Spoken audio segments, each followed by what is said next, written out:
Hey, I'm Mike. This is Crackle Comics. It's Future State Week 3. Who are you people whose names are said so already? Daniel. And Vincent. All right. Future State Week 3. How we feeling? Initial thoughts. There was like one book I enjoyed. I can't wait till the future when this series is over. Multiple. Yeah. Yeah. I mean, yeah, we'll get into it. Dan, you have the first shot. Next Batman. So, kicking off our Future State podcast is Future State, The Next Batman, number 2. Written by John Ridley with art by Laura Braga and Nick Darrington on breakdowns. Our issue opens to Batman finding a dead man in the streets. He goes into a nearby building to check the cameras of who killed the man before the magistrate arrives. Batman escapes on a bike out of there. Meanwhile, we see Tanya Fox speaking to the mayor about the brute force of the magistrate and how cruel they can be.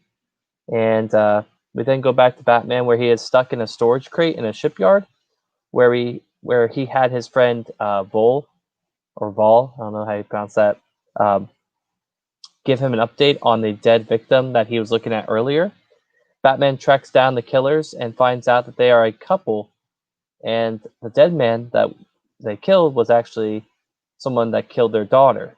So, just as Batman is about to take them down, even though they, obviously killed this person because he killed their daughter, the magistrate arrives to take in Batman. So, oh no, I don't know what's going to happen. We get a little bit more, closer glimpse at the magistrate in this issue, kind of explaining how they're there just to hunt down the vigilantes. They don't really care much about dead people in the street, which is kind of cruel when you think about it. So that's that. So we'll see how Batman gets out of this. This Batman is also not Bruce Wayne, by the way, so if that wasn't already apparent. Our backup story takes place in a magistrate detention center where a woman is being tossed into a jail cell with another woman. The two get into a skirmish a few days later before being separated. Turns out that this detention center is also holding Barbara Gordon as well, and we get a really interesting splash page of her being held in like a high security cell. The two women hatch a plan to escape the detention center, and that's kind of where our issue ends there. Our second backup story is featuring the Gotham City Sirens, written by Paula Sevenbergen, with that's an interesting last name, with art by Rob Haynes and Emanuela Lupacino. Why do I always get like the crazy last names? The Gotham City Sirens team up to stop the magistrate and find themselves at another nightclub. They go sneaking around this guy named Dilton's home and save this like android character. They go back to that same nightclub the next day and get shot up by the magistrate, and that's kind of where we finish that backup story. Honestly, the summaries for the backup stories are so short because I honestly skimmed them. I didn't really have much interest in reading them, but I thought the main story was okay. Nothing really special here. Just kind of more building up of the magistrate, but nothing really stood out to me with this story. After reading like it seems like 1,500 of these Future State Batman books, I'm so sick of the magistrate. like they're not threatening. They're just lame and like boring. And I'm just waiting for them to say that Peacekeeper 01's Jason Todd at this point. I don't even know if that's going to be the thing now. They do reveal that Jace Fox is Batman in issue 2, but it's not even like a big reveal.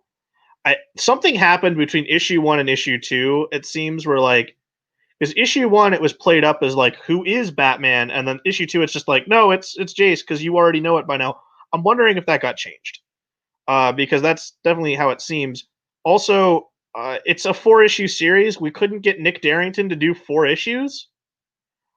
That's a letdown.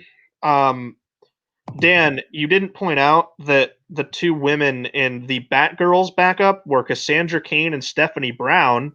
Whoops. But I'm not going to fault you for it because while I was reading it, I don't think they actually come out and say it's Stephanie and Cassandra really abruptly in the issue. That's a problem. That's Um, cryptic. yeah. And also, that issue has a clear scripting problem because there is text just covering panels in that one. Yeah, I mean, the art was fine for the main feature, but like, I'm not impressed by this, and that's the Yeah, let. yeah. I mean, the art's fine. I like Laura Braga. She's done some nice stuff. She does like some things with art, a lot of things with Archie over the past several years. But it's just a total 180 from Nick Darrington. Um, and I don't know. I'll have to look. Like maybe issues 3 and 4 are different artists too. Like if it's a different artist every issue, then like I don't necessarily like that, but at least it's an intentional like thing that they did where it's like, whatever. But if it's just like here, we're gonna have Nick Darrington do the first issue, everyone's gonna get excited, and then someone else is gonna do the rest. That's bullshit. He And I did do really like, breakdowns though. Like he did do breakdowns, but like yeah, but I couldn't tell where his breakdowns were because this just looked like Laura Braga to me. well, my other question is it the same colorist? Is it Tamara Pombolin still? I think so. Because if it isn't, I mean, if it is, then I mean, it's almost more credit to her because the book looks totally different. No, it's a different colorist.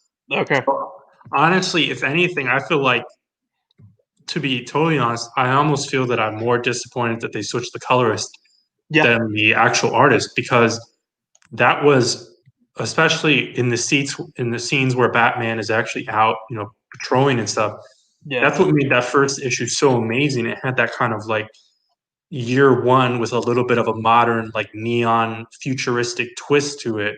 Yeah. And even if you kept Laura Braga, like this second issue doesn't look anything like the first, No. and it's really disappointing. And Yeah. it's weird because DC hyped this up so much. Yeah. You brought in John Ridley, who is an Oscar-winning screenwriter, and it like you can't get him a standard like the same artist for 4 issues. Like, come on. But also, like I said, I think there's something going on in the scripting too because if you remember, like I said, we said this before. They revealed that it was going to be Jace Fox like a month before the issue came out, but the whole first issue is written as and this mystery who is going to be, and the second issue it's just like no, it's Jace. Like I feel like there was a change because of that between issue 1 and issue 2 in the scripting. I don't know. This kind of feels like a mess to me. Um, it at least to John Ridley, the Secret History of the DC Universe is much better, and that's really good. But I feel like the first issue that came out when we were on hiatus, right? Or I remember we'll probably cover it like the second issue or something. But yeah, that it was next Batman number 2 is another letdown. I feel, and I wasn't hot on the first issue, but I am like less excited after issue 2. I'll still stick. I'll stick through all 4 of it though. I'm not going to drop it at least. But I'll go in for the second of our Future State books was Future State Catwoman. Number 1, this is Ram V and Otto Schmidt. Once again, the evil magistrate is loading kids. It's still the magistrate, but this time they're loading kids onto a giant train to send them on a train to like a reformatory place. And Selena plans on getting onto it to free these kids, as she's the leader of this rebellion known as the Strays. And she's already got like someone on the inside to assist her. Most of the issue is like the chase of getting to the train as you're battling the clock and then freeing the kids, and then she like is the ultimate goal is she wants to take over and steal the train. Okay, that's fine. And then she comes face to face with Onomatopoeia of all villains, which I was like, I kind of marked out for that because like I like Onomatopoeia. He has like this really kind of funny like dark moment where he like kills some guys and just takes like a shirt to put it over his face and like to draw this little arrow logo on it in blood. And even like Catwoman's like, you have issues. So I like seeing Onomatopoeia show up. And then the big final reveal is that like the assistant next to like the head magistrate person here is actually Talia al Ghul in disguise, and she aims to free Bruce Wayne, who's also on this train. Who we were led to believe Bruce Wayne has been dead for this point. So that's the issue. The Otto Schmidt's art is good, and rarely do I not like Otto Schmidt. This was fine though. Like once again, not a big hit. Like not raving about it, but like it's got the points of like seeing Onomatopoeia, and Ram V does a good job scripting here. Ram V is becoming a fast person on my list of people that I'm following and liking, and then also had Otto Schmidt art. So this was actually one of the higher books I liked this week in terms of the output. Yeah, I mean this I would say this is probably one of the contenders for pick of the week. Although I don't think it was as good as Iron Fist, but yeah, there's just shots going on here. There's here where she's on the bike and she's hopping from the bike onto the train, and that whole sequence is very, very cool. I love the way that was laid out and designed. The coloring here is also really good. Yeah, we get some really cool red and blues going on. Like even when Bruce is like held in the cell, it kind of reminds me of like the cell that like Vader is in, like the Back to Tank. Yeah, a little bit. But no, I really like this. This is definitely one I'm going to stick with and keep up with. Catwoman's suit is also really cool too. So I like the way her lenses mentioned here. So this takes place after the Superman of the Metropolis series, which that happened in the first issue of that. And people who have been saved by Superman, they congregate to share their stories and kind of reflect on Superman as a public figure. In one of these stories, Magog is depicted as a villain here, which I wasn't really aware he existed at all past, in the New 52 era, but apparently Pete Tomasi brought him in like Superman Wonder Woman, I think, during the New 52, and he's made like one or two, I think he's appeared in the Reverse Supergirl series. I don't know if I really like him as a villain. Like the kind of, I don't know, it doesn't matter. But in the JSA, he was kind of like an anti-hero and was like a legitimate member of the JSA. And he was edgy and he'd make mistakes and things like that. But he was like trying to be a good guy.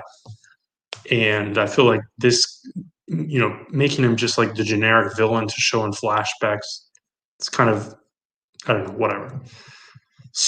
As I said, Superman disappeared. So people have different theories on if he's dead or what happened. Everyone's got their own wacky kind of conspiracy theory, and some of them are really weird. Like there's this one like hippie guy who thinks that Superman kind of like is a shapeshifter and melds himself to different cultures, different races. So there's like a version where there's like giant bugs and Superman is a giant bug, or like this Martian-looking creatures. So a couple of these are kind of interesting, and Mikkel Janin draws them all pretty well. The girl that we've been following, she's kind of like the central point character that's taken us through this kind of Smallville journey. She doesn't fuck with their ideas. She has a lot more hope in Superman, and she kind of connects more to Clark Kent. And so she storms off because she knows the real Superman. And then we see Superman, who is old and powerless. He's on War World, fighting in an arena overseen by Mongol. It's pretty badass. He's got basically just like a loincloth on. Johnson is clearly taking some inspo from the Exile arc from the late 80s, which basically had the same concept. Then again, that's like kind of like always the concept of War World. The Mikkel Janin art, top flight, and thankfully with this future state format, he should be able to do the full story, unlike that plane crash of a Wonder Woman run.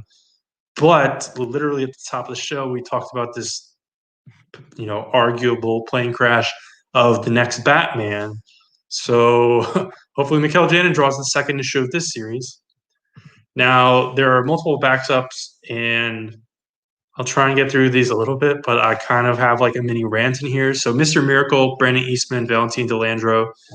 This follows up from Mr. Miracle that was in Superman of Tomorrow, I believe.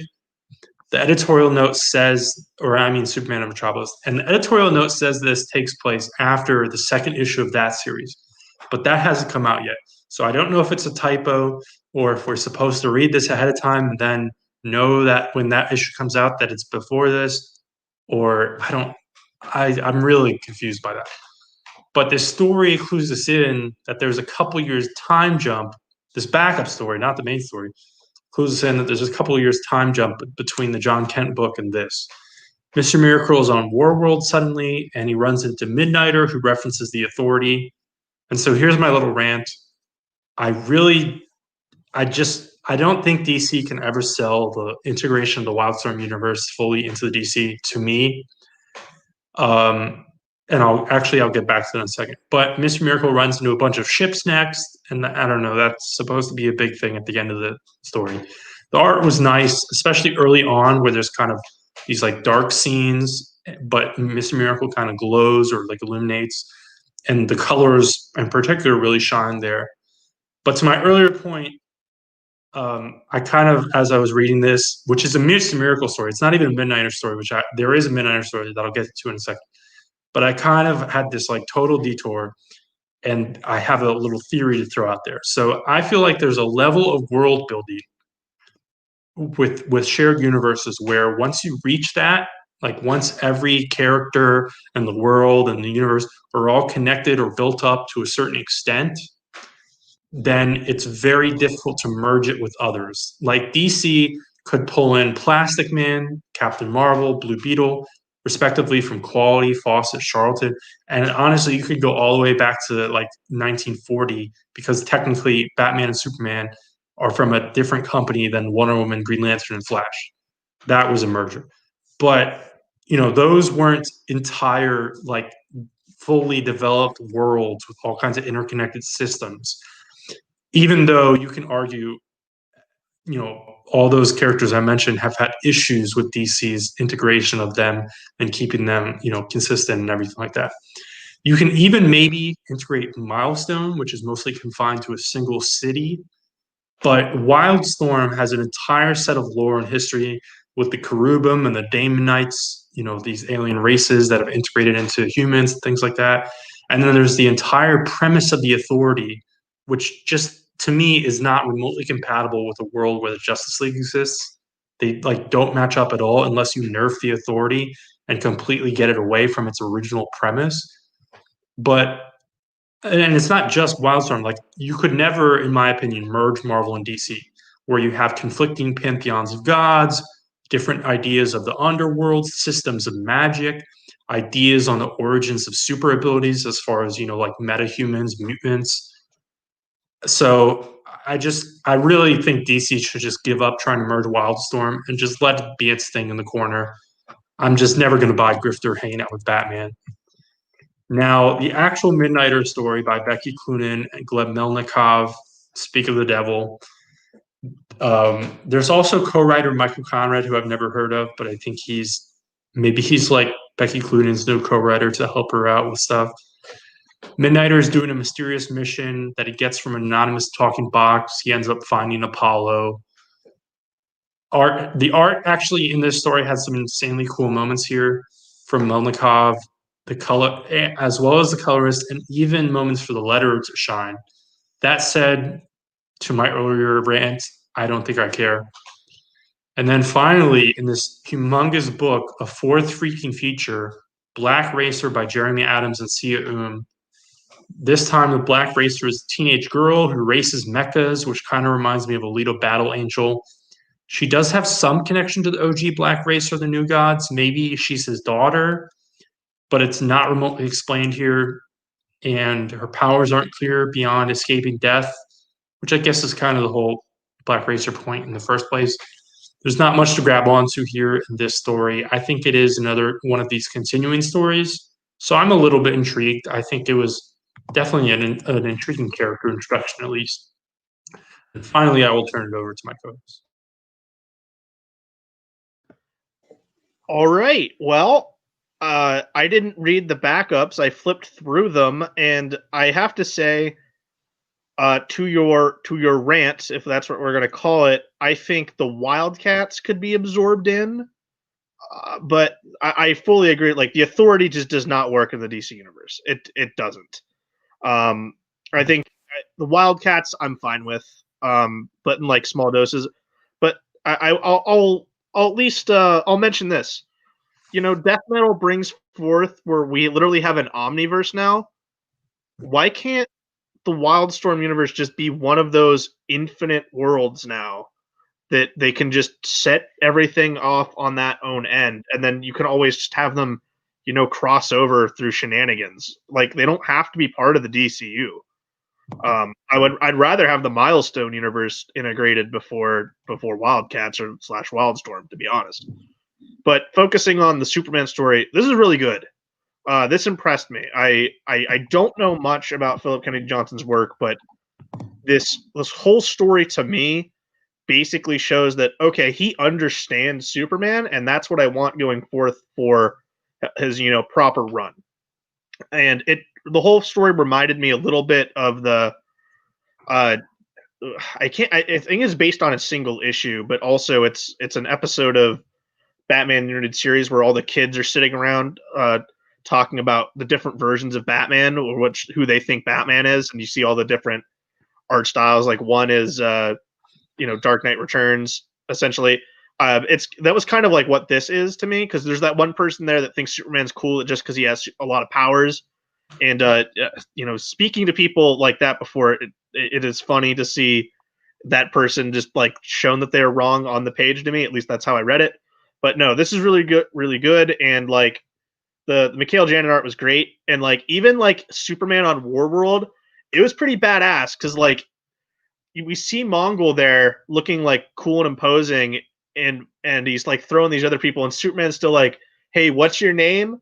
We're gonna get out of this, and I'm gonna protect you, and I'm gonna get you home." Like that, and Superman only shows up for like the last like maybe 2 pages, but like man, the impact is there. So I love this. Like this would have been like my pick of the week for Future State books as far as that, because I really really like this. Yeah, I mean, I don't really have much else to say. You guys pretty much covered a lot of stuff, but yeah, the last part of this issue is definitely the best for me. I think it's just very impactful, and I guess I'll check in with. Is there a number 2? I guess coming out for this? Yeah. Yeah, so I'll check in. I'm assuming there's no like 5 different backup stories. I'm not. I'd put money down that Mikhail Janin's not going to draw the second issue. Well, never mind then. Right now, because I haven't looked at future solicitations, but you want to talk about Shazam? I guess so. Our next Future State issue is Future State Shazam number 1, written by Tim Sheridan, with art by Eduardo Panisca. Sorry.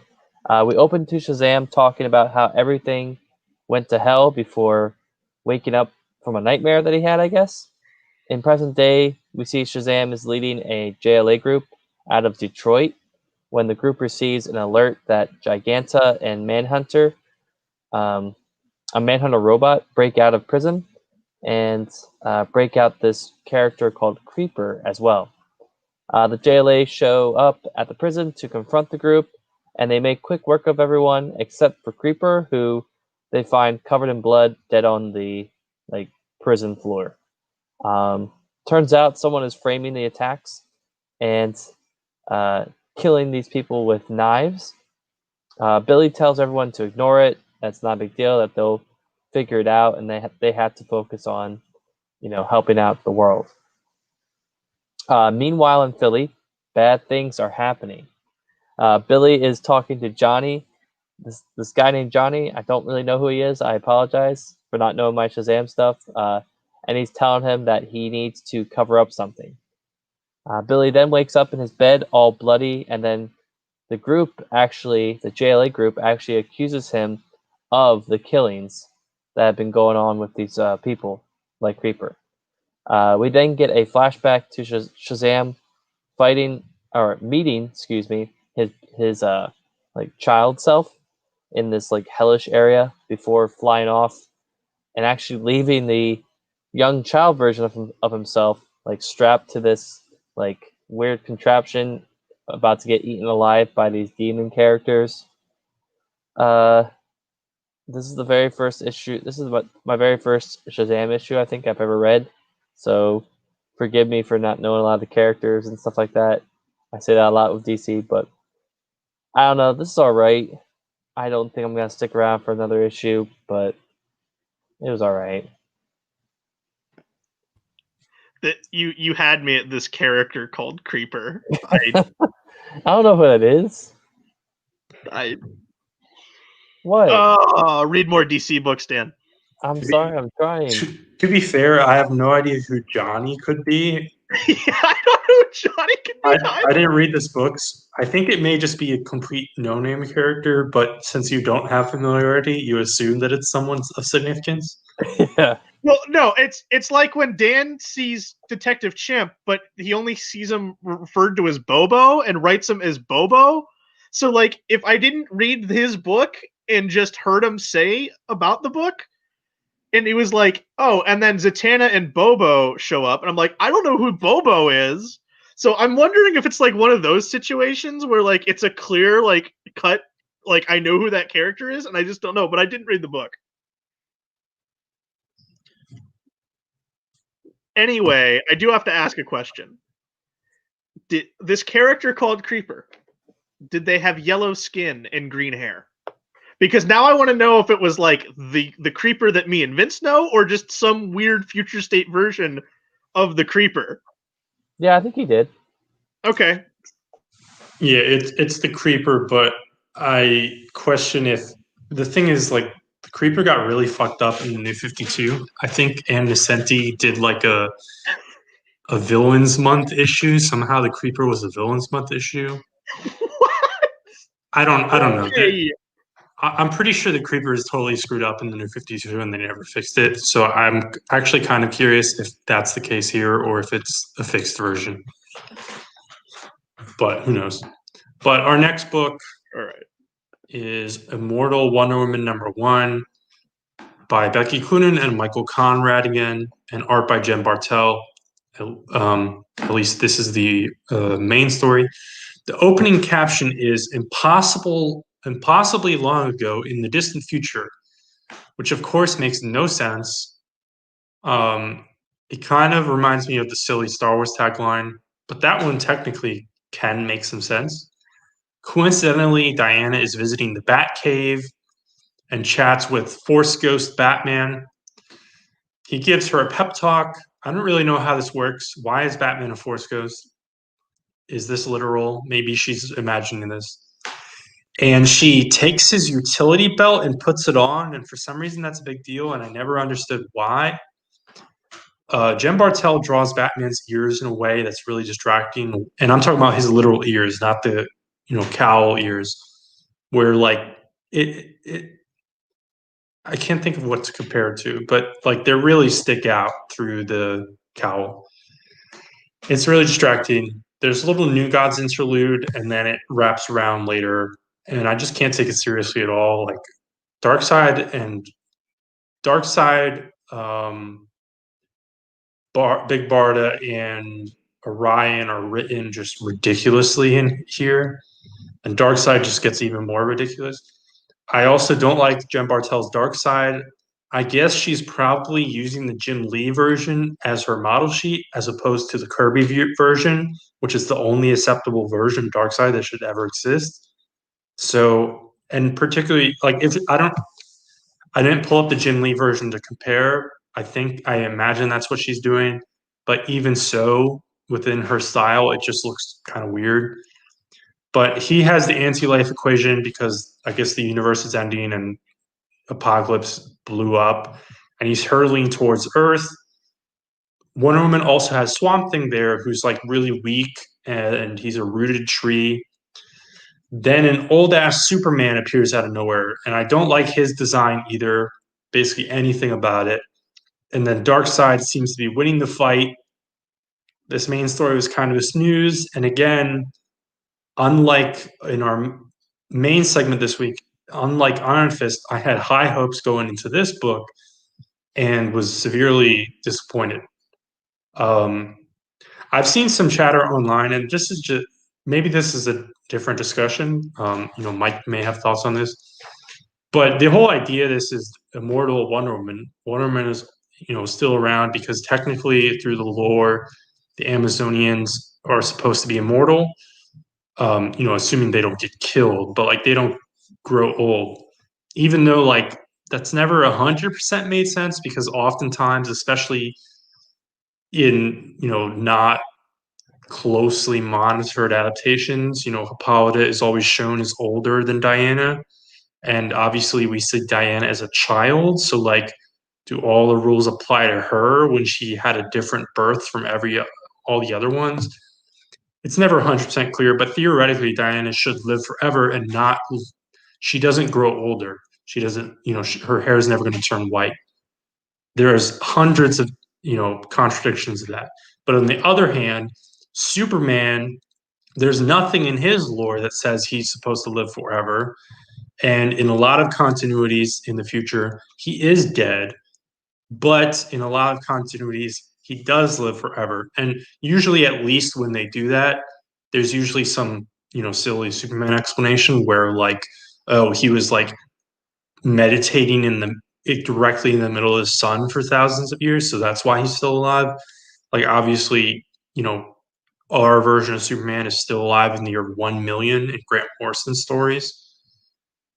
But I kind of like the idea that Superman actually just dies of old age. I mean, he may live way longer than a lot of us, but I don't like the idea of, like, Lois dying at like 80 years old and then Superman is there like a million years later just chilling. Maybe he can live to 120 or something. But I actually like the idea of Superman dying, of getting old. In our backup story here, it's Nubia by writer Ella McKinney and artist Alita Martinez. McKinney, I believe, is like a prose writer. She's done some Star Wars stuff, I think. Nubia fights Grail, who is Darkseid's daughter from Darkseid War and James Robinson's run on Wonder Woman, a character that should have never appeared again. That said, Aletha Martinez draws Nubia's hair in a really, really dope way. It's just fucking huge. It's everywhere. I would love to see these pages inked, and I'm pretty sure Aletha Martinez works traditionally, so I'm sure those pages exist. But the fight goes sideways. Grail gets away. Then Nubia visits a club, and it gets really dialogue heavy. She's talking to some woman who is referred to as Aunt Nancy, and I'm pretty sure she's supposed to be the god Anansi. And I kind of lost interest as the story went on past the fight. Overall, the other Wonder Woman book with Yara Flor is leaps and bounds better than this, while I initially was excited about both. So kind of disappointed here, and I'm not even certain that I'll read the next issue. Yeah, I did like Jen Bartel's art though. This, by the way, was her the debut for her on DC. If you want to make note of that, I did like Jen Bartel's art here. My biggest problem is why, like, I obviously I know that Wonder Woman's supposed to live forever. That's a thing in Kingdom Come where she hasn't really looked like she's aged a lot at all. It's just like very, very, minorly compared to like Bruce and Clark. I think maybe like there's a thing where she has like a gray hair maybe here or there in it, but it's weird. We just read it. We did a review of it not too long ago, and I can't remember those more finer details. But I wish there was like an explanation because it looks like I don't know. She's got like in the Disney Hercules movie, how like the gods in Olympus have like that glow to them. Wonder Woman's has that here, and Jen Bartel's art, and I'm wondering if like Wonder Woman has like a higher ascension now, and I wish like we could get explanation for why that is. But like I said, this is one of those ones that I think is hindered from not a lot of explanation of what's going on. Just like so many things are happening once. Like here's Wonder Woman trying to save the Amazons, and then here's Darkseid, and old Superman shows up. Like so much is happening here that it needs to be like scaled back a little bit. Hopefully, Mickey Clune and Michael Conrad are able to, figure that out for the main series that'll happen post Future State. I am kind of with you. I'm probably going to skip the second issue, but I'm not going to, be deterred from reading the ongoing in Infinite Frontier. I am still excited about that writing team and where it goes, but this was a letdown to me for those reasons. Yeah, I just feel like the issues start off with a lot of promise actually, and then it just quickly fizzled out with a lot of just way too much stuff to include in one issue. I feel like, and I don't know, like you said, the other Wonder Woman Future State issue we read, I mean, it doesn't even compare to this one. I think that one's way better in a lot of different facets. So I think another element too is I think I've brought it up too is like I can't remember off the top of my head which of these books get 2 issues or 4 issues. So let's say this is a 2-issue one, and like it's because you only get 2 issues, you got to cram as much in as possible. So maybe that's another thing that's happening here as well. That's also an issue. But like I said, I did like Jen Bartel's art, but that was really kind of the only thing I liked in this. But that's week 2 for Future State, guys. My pick, if we're doing those, we really haven't. I'd recommend Catwoman and Superman: Worlds of War. Those are the ones I really enjoyed from week 3. You guys have any ones? Superman for sure. Catwoman. Yeah, so Superman. Dan, so did you like Superman or did you not like Superman? I mean, I thought it was alright. Okay. I don't know. I like Catwoman better though. Just the art. I don't know. Okay. Both really good, but I like the art a little bit better in Catwoman. Okay, yeah, I just wanted to know which one you had ranked higher. All right, well, that's week 3 for Future State. We'll be here next week. Woo! Bye.